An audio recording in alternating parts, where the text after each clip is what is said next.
لو جيت ألمانيا وخلصت أوس بيلدونج وأنا عندي جيش في مصر وعايز أدخل الجيش وعاوز أنزل مصر علشان أقضي الخدمة، هل بعد ما أقضي خدمتي العسكرية وأسيب ألمانيا سنة هل هقدر إن أنا أرجع ألاقي شغل تاني؟ بص، هتتوقف على نوع إقامتك اللي أنت موجود بيها في ألمانيا. لو إقامة دايمة أنت ما ينفعش تقعد بره ألمانيا أكتر من 6 شهور، ديت نقطة مهمة لازم تكون عارفها، إلا إذا معاك جنسية.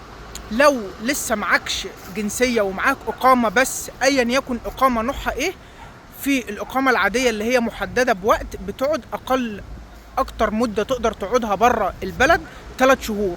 لو معاك إقامة دايمة أكتر مدة لازم تقعدها بره البلد هي 6 شهور. فكون إن أنت تخلص الأوس بيلدونج وتنزل للجيش هيبقى الموضوع صعب إن أنت تجيب فيزا تانية أو تجيب إقامة تانية جوه ألمانيا.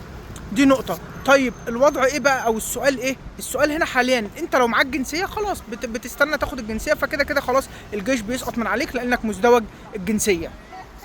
دي نقطة كمان، انت حاليا هتقدر ان انت تيجي تلاقي اصلا فرصة بعد ما تسيب البلد.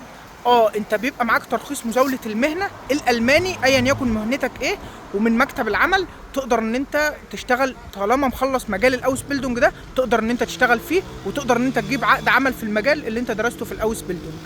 بالتوفيق ان شاء الله.